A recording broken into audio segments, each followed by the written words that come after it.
Khi nghĩ về Canada, mọi người thường nghĩ đến những cái hoạt động mùa đông như là hockey, ice skating hay là câu cá. Tuy nhiên đối với riêng Sammy thì cái mùa đẹp nhất và gây ấn tượng nhiều nhất với Sammy đó chính là mùa thu. Sau một mùa hè rất là nóng bức thì mùa thu không khí bắt đầu dịu lại và nó rất là thích hợp để mọi người cùng nhau bước ra ngoài, đi bộ và tận hưởng thiên nhiên. Đây cũng là lúc mà mẹ thiên nhiên bắt đầu thay những cánh áo mới như là màu vàng, màu cam, màu đỏ rất là rực rỡ.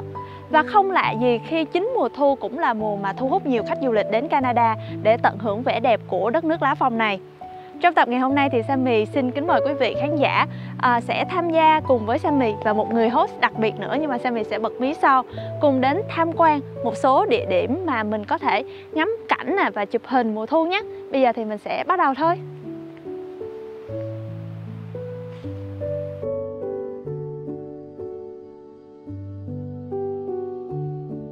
Không phải là những ngày dài bất tận của mùa hè, cũng không phải là màn đêm buông sớm của mùa đông. Thu phân, Autumnal Equinox, cũng là lúc mùa thu bắt đầu tại Bắc Bán Cầu. Đây là lúc ngày và đêm dài như nhau, do đó các nền văn hóa cổ đại luôn gắn mùa này với khái niệm về sự cân bằng. Trong chiêm tinh học, vào mùa thu, mặt trời cũng đi vào cung thiên bình, chòm sao được tượng trưng bởi một cán cân công bằng. Có lẽ vì thế mà mùa thu cho chúng ta cơ hội để hòa hợp với trái đất và khai thác sự cân bằng bên trong mỗi chúng ta. Như trước đó Sammy đã nói đó, thì tham gia vào chuyến đi ngày hôm nay sẽ có một vị khách rất là đặc biệt. Nhưng mà thật ra cũng không có quá xa lạ với mọi người, đó là host Vân Hằng. Hello Hằng. Xin chào Sammy và xin chào tất cả các bạn đang xem tập Like a Local lần này. Không biết dạo này Hằng có khỏe không ha? Hằng thì vẫn khỏe thôi, công việc có hơi bận một chút nhưng mà vẫn sắp xếp thời gian để được gặp Sammy ngày hôm nay. Trời ơi, thật là xao xuyến quá đi. Hằng biết không, thật ra là cái mùa thu nó cũng đã gần tới rồi. Thì cái thời tiết nó cũng sẽ dịu lại nè, mình cũng sẽ cảm thấy thoải mái hơn, mình cũng cảm thấy relax hơn, đúng không? Thì ngày hôm nay Sammy sẽ dẫn Hằng đi xem một số địa điểm mà có lá vàng đẹp nè, để mình chụp hình nè, selfie nè, rồi mình up lên trên Facebook. Thật ra là sau những ngày bận rộn mà hôm nay được đi ra ngoài ngắm cảnh thiên nhiên như thế này quả là một ngày rất là hiếm hoi đối với Hằng. Ok, vậy thì bây giờ mình đi thôi nha. Đi. Hiện tại thì Hằng và Sammy đang đứng ở địa điểm đầu tiên của ngày hôm nay, đó là công viên ATM Brewer. Công viên nằm ở thung lũng sông Humber River, nằm ở phía bắc đường Peel Street, West Toronto. Thì để đến được đây thực sự là rất là đơn giản, mọi người có thể đi subway và xuống ở cái trạm Old Mill Station. Và sau đó đi bộ cỡ chừng 5 phút là mọi người đã tới được cái công viên này rồi. Đúng rồi. Và Sammy biết không, thì theo Hằng được biết thì công viên này được đặt theo tên của ông Etienne Roux, một nhà thám hiểm người Pháp đầu tiên đặt chân đến Toronto. Và cái dọc bờ sông Humber này thì đây là con đường thương mại chính của người dân bản địa ở nơi đây từ những năm về trước. Vậy là ngày xưa là họ sẽ thông qua cái con sông này mà trao đổi cái nền văn hóa cũng như là những cái hàng hóa của họ, đúng không? Đúng. Thì như mọi người biết đó, ở đây không những là có những cái cây đổi lá vàng trong mùa thu, mà đây còn là một cái địa điểm để mọi người có thể đến ngắm cá hồi di cư là Salmon Run đó, hàng năm vào mùa thu. Thì bởi vì ở đây có con sông Humber River rất là lớn, cho nên thường mọi người thấy là sẽ tập trung ở nơi đây để xem cá hồi di cư. Như Sammy và Hằng thấy được ngày hôm nay đây thì đây chắc là một ngôi trường tiểu học. Các cô giáo dẫn các bạn nhỏ đến đây để xem cá hồi di cư. Thì nói chung là ở đây hôm nay rất là nhộn nhịp luôn. Và ngoài cái chuyện là có lá vàng nè, rồi ngắm cá hồi di cư nè, ở đây nó còn có một cái con đường mòn mà hai đứa mình đang đi hiện giờ đó. Người ta gọi cái này là Humber River Recreational Trail. Thì cái con đường này sẽ dài 8 km. Khi mà mọi người đi trên cái con đường mòn này mọi người sẽ thấy một cái cầu giống như hồi nãy mình cũng thấy rồi đó, là cái cầu đó là cầu Old Mill Bridge. Đây là cái cầu cũng rất là nổi tiếng và mọi người thường hay chụp ảnh check in ở đây. Và bây giờ thì Sammy và Hằng sẽ đi sâu vào trong để xem là công viên này có gì nhé.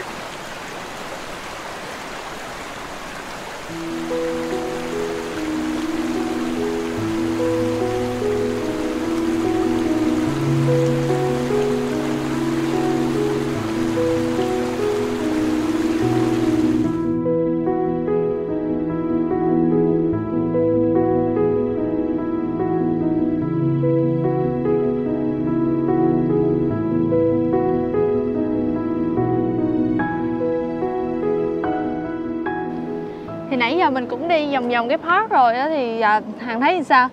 Hằng thấy cái park này rất là đẹp. Hiện tại thì lá vàng thì chưa đổi màu toàn bộ hết tất cả, nhưng mà có vẻ là còn hơi sớm hả? Đúng rồi, chính xác. Thế nhưng mà sao mình biết không, cái thời tiết này thì rất là hợp lý cho cái việc là chúng ta được đi hiking, chúng ta được đi leo núi, đi bộ xung quanh và ngắm thác nước, ngắm cây cối. Đúng rồi, ở đây á, sao mình thấy có một cái hay á, là bởi vì ở đây họ có cái con sông này nó rất là bự, cho nên là nó có những cái gọi là những cái đập. Đúng rồi. Thì mình nghe cái tiếng cái tiếng nước nó chảy á, mình cũng cảm thấy rất là thoải mái. Và một cái điều đặc biệt nữa là cái trail nãy giờ mình đang đi á, là họ đã làm lại rồi. Đúng rồi. Cho nên là nó rất là bằng phẳng và nó rất là dễ đi. Đó là có lẽ đây là lý do vì sao mà nãy giờ mình thấy rất là nhiều người đẩy stroller, rồi những cái gia đình rồi họ dắt những cái thú cưng đi, thì bởi vì nó dễ đi. Và đặc biệt hơn nữa là đây cũng là cái nơi rất là hợp lý để mọi người chạy xe đạp.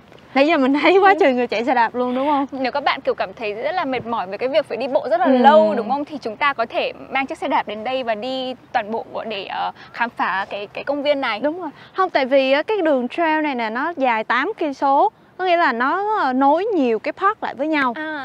Cho nên là khi mà mình đi xe đạp á, thì cái con đường của mình chạy á, mình nghĩ là nó sẽ khá là dài.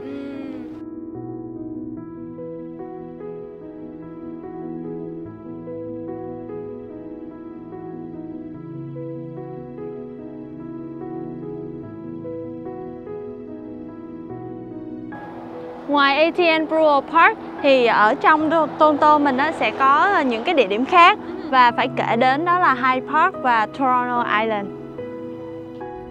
Rộng khoảng 399 mẫu Anh, Hyde Park là công viên công cộng lớn nhất của Toronto. Bên cạnh hoa anh đào vào mùa xuân, công viên Hyde Park còn nổi tiếng với những tán lá mùa thu đẹp tuyệt vời. Giống như công viên ATN Brewer, bạn có thể dễ dàng đến đây bằng tàu điện ngầm. Bạn có thể đi bộ đến công viên từ trạm TTC Hyde Park. Ở đây có nhiều trails để đi bộ đường dài.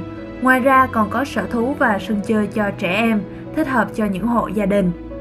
Nếu bạn thích ngắm chim, đây là nơi dành cho bạn. Vào mùa thu, hàng nghìn con chim thuộc loài chim ăn thịt, raptors, bay di cư qua công viên. Đến nỗi còn có sự kiện xem diều hâu hàng năm có tên là Hawk Watch. Địa điểm thứ 3 của ngày hôm nay đó là đảo Toronto Islands, cách bến phà Jack Layton's 13 phút. Ngoài nổi tiếng với tầm nhìn tuyệt đẹp đến đường chân trời của thành phố Toronto, đảo cũng là nơi có cảnh mùa thu đẹp ở khu vực. Khi đến đây, bạn đừng quên mang theo một chiếc thảm dã ngoại để picnic, nằm ngắm cảnh đẹp cùng với gia đình và những người bạn thân thiết. Vé phà có thể được mua online với giá 8,5 đồng cho một người lớn. Bạn có thể truy cập vào toronto.ca để kiểm tra lịch trình của chuyến phà.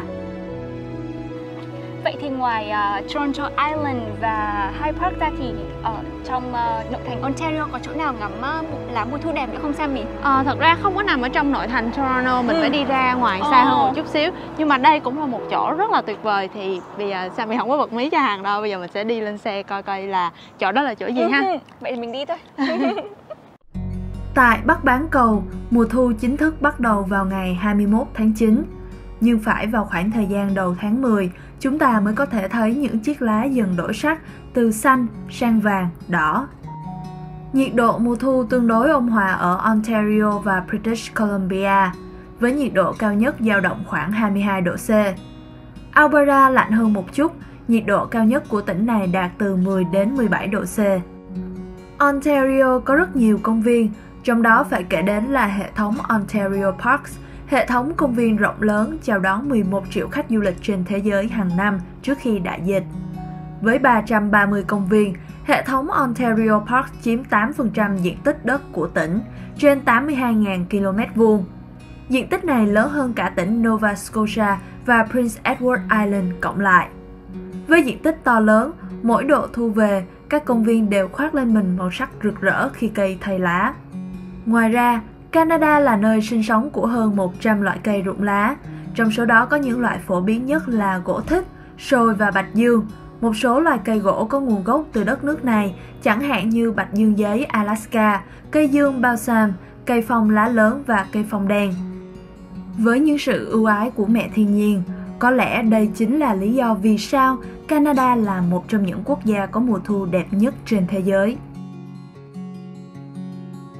Công viên tỉnh Bronte Creek nằm ở Oakville, cách Toronto khoảng 2 giờ lái xe về phía Tây.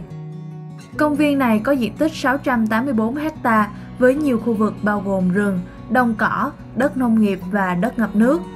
Ở đây có 5 con đường mòn dành cho người đi bộ đường dài, mỗi con đường có mức độ khó khác nhau. Đi theo đường mòn thung lũng Half Moon Valley Trail dài khoảng 2 cây số để khám phá thung lũng Bronte Creek và lịch sử của công viên cũng như tận hưởng cảnh thiên nhiên trở mình. Với thẻ Ontario Outdoor Card và giấy phép câu cá, du khách có thể câu cá hồi trong con lạch ở khu vực thung lũng Half Moon từ đầu tháng 4 đến tháng 12. Khoảng thời gian từ tháng 9 đến tháng 10 là thời điểm tốt nhất để xem cá hồi di cư. Các hoạt động khác có thể kể đến như là trượt tuyết vào mùa đông và lễ hội siro lá phong Maple Syrup Festival vào tháng 3. Từ đầu tháng 5 đến cuối tháng 10, bạn cũng có thể cắm trại trong công viên.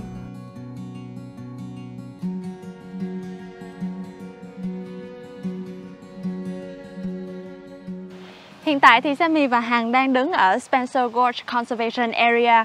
Khu bảo tồn này nằm ở Hamilton và cách thành phố Toronto 2 tiếng chạy xe. Khu bảo tồn này nằm ở vách đá Niagara, trải dài từ New York qua Ontario, Michigan, Wisconsin và Illinois.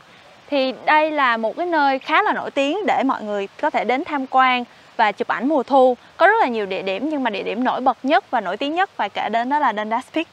Và để thuận tiện cho việc di chuyển từ Toronto đến đỉnh Dundas cũng như là Thác Thiêu thì các bạn nên đặt hẹn trước. Và mỗi cuộc hẹn thì kéo dài đến 2 tiếng đồng hồ, đủ cho các bạn tham quan từ Thác Thiêu đến đỉnh Dundas.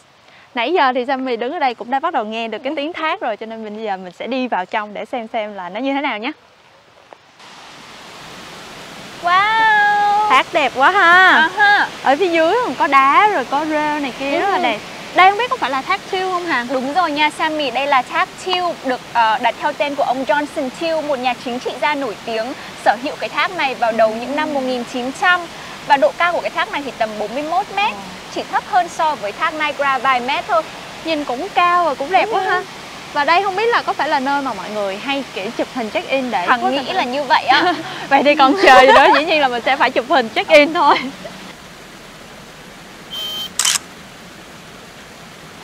Hồi nãy thì ở dưới á, mình cũng có một cái lookout thì mình thấy ở cái phần phía dưới của thác, cái phần dưới nó có vẻ là gần hơn. Đúng rồi. Còn khi mà mình đi lên cái cầu thang ban nãy và đi tới đây thì mình lại thấy được có một cái lookout khác nó xa hơn và thấy được cái thác ở cái chiều cao nó cao hơn một chút xíu.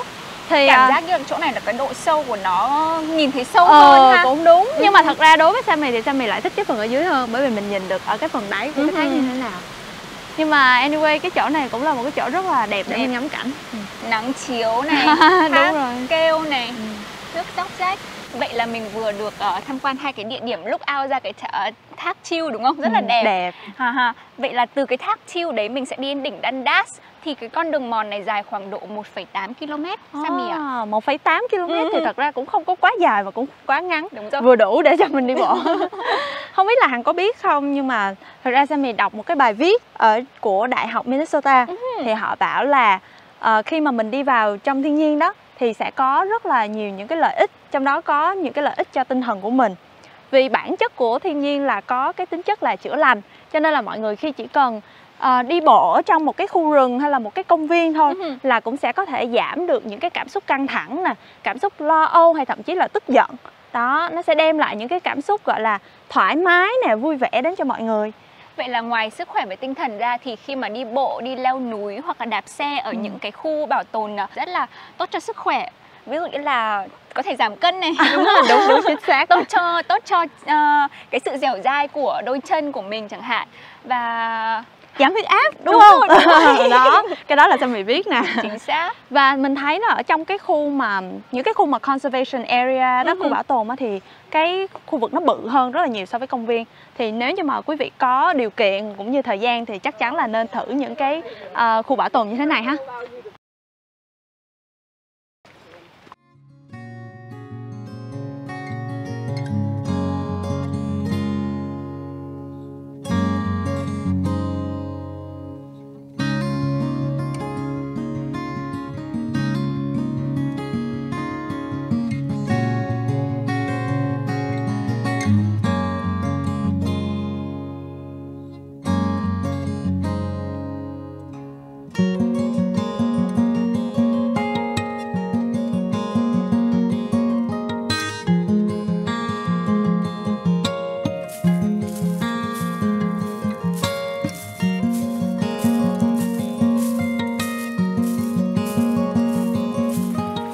Hằng có để ý không, nhưng mà nãy giờ mình đi á, thì trên những cái thân cây á, thỉnh thoảng là đều có cái dấu như thế này. Đúng rồi. Đó, có nghĩa là khi mà mình đi ở những cái khu conservation area thì thường nó rất là rộng, cho nên là họ phải đánh dấu như vậy để mình đi theo cái đoạn đường đó, mình không có bị lạc.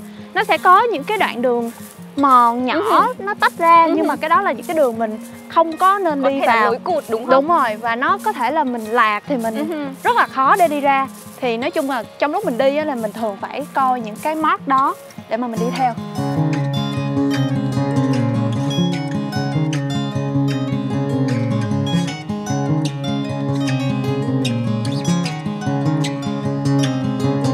Sau một hồi đi bộ thì cuối cùng là mình đã lên được tới đỉnh Dundas Peak rồi đúng không Hằng? Đúng rồi, đây là cái địa điểm nổi bật nhất trong chuyến đi lần này phải không Sammy?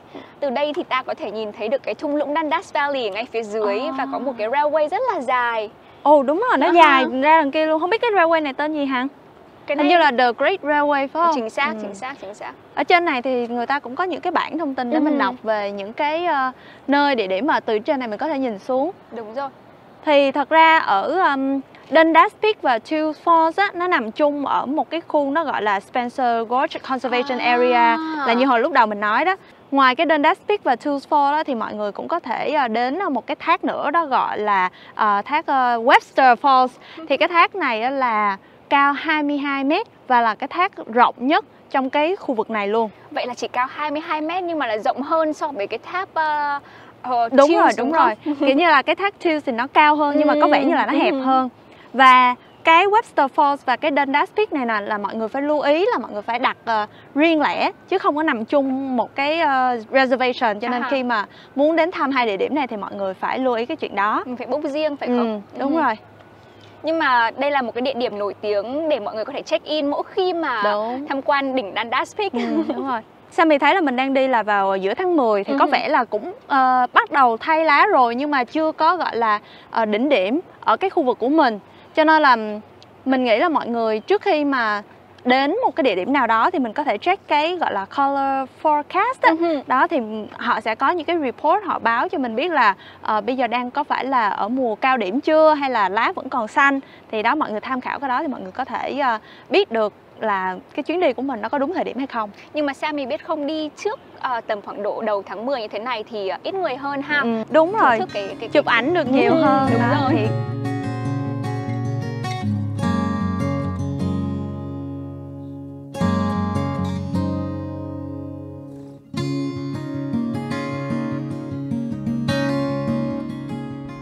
khi chúng ta tận hưởng vẻ đẹp ngắn ngủi của mẹ thiên nhiên trong mùa thu tươi đẹp này, có bao giờ bạn tự hỏi tại sao lá cây lại đổi màu?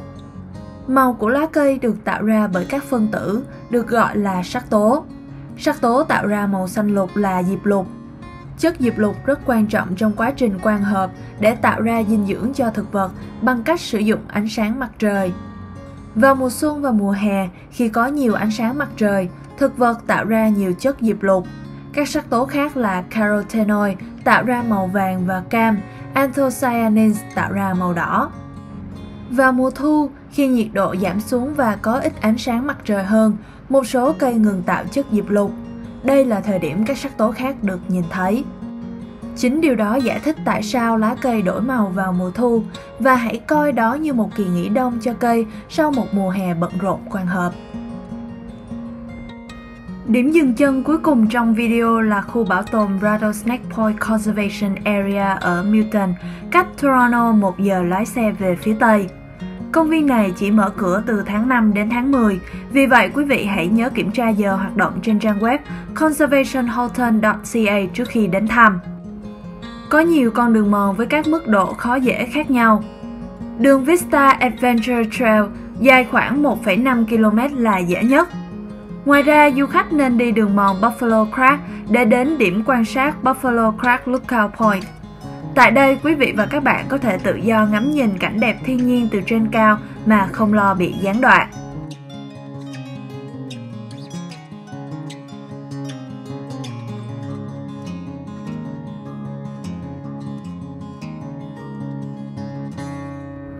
Nếu quý vị muốn có một chuyến đi máu lửa hơn, hãy chọn con đường mòn Nasagaweya Canyon về phía hồ Crawford, trải dài hơn 9 km. Ngoài đi bộ đường dài, Các hoạt động khác bao gồm leo núi, truy tìm vị trí địa lý geocaching, cắm trại và dã ngoại cũng được yêu thích. Tương tự như những địa điểm trước, chúng ta cũng cần đặt chỗ cho các chuyến đi tại parkvisit.ca. Một điểm quan trọng cần lưu ý đó là thời gian tốt nhất để xem lá mùa thu sẽ khác nhau theo hàng năm. Vì vậy, trước khi chuẩn bị cho bất kỳ chuyến đi nào, du khách nên xem bản đồ màu lá mùa thu tại ontarioparks.ca/fall color. Chúng ta chỉ nên đến thăm những khu vực có lá màu đỏ và màu nâu vì màu sắc các tán lá ở đây đang ở thời kỳ cao điểm. Một lưu ý khác đó là khi chúng ta ở ngoài thiên nhiên, nhiệt độ thường thấp hơn trong thành phố. Vì vậy, tốt nhất quý vị nên mang thêm áo khoác và mặc quần áo thoáng khí để thoải mái đi lại. Đừng quên một đôi bốt đi bộ đường dài và vớ len vừa vặn vì chân thường là bộ phận đầu tiên của cơ thể bị nhiễm lạnh. Ngoài ra còn có nhiều địa điểm khác mà bạn nên ghé thăm vào mùa thu. Công viên tỉnh Algonquin. Sẽ thật thiếu sót nếu không nhắc đến công viên tráng lệ này. Du khách nên chọn đi đường Centennial Ridges, đường Hardwood Lookout và đường Two Rivers để có được những cảnh mùa thu đẹp nhất.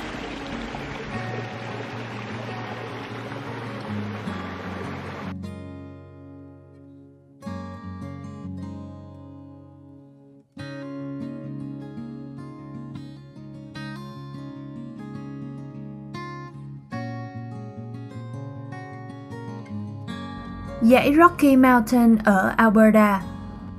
Tại đây, quý vị có thể chiêm ngưỡng một loạt các sắc màu cam, vàng, đỏ nhờ vào vẻ đẹp của những cây thông tùng và cây dương. Tất nhiên, điểm nổi tiếng nhất phải kể đến chính là vườn quốc gia Banff. Đảo Cape Breton, Nova Scotia. Nếu có dịp đến đây, quý vị và các bạn hãy đi theo đường mòn Cabot để có tầm nhìn đẹp nhất về những tán lá mùa thu ở Nova Scotia. Mont Tremblant, Quebec. Vào mùa thu, nhiều du khách cũng lựa chọn ghé thăm khu nghỉ mát trượt tuyết quanh năm này và đi zipline để ngắm tán lá mùa thu từ trên cao. Ngoài ra còn có một số địa điểm khác như Vườn quốc gia Grossmore, Newfoundland Labrador, vườn cây Butchart, đảo Vancouver, British Columbia.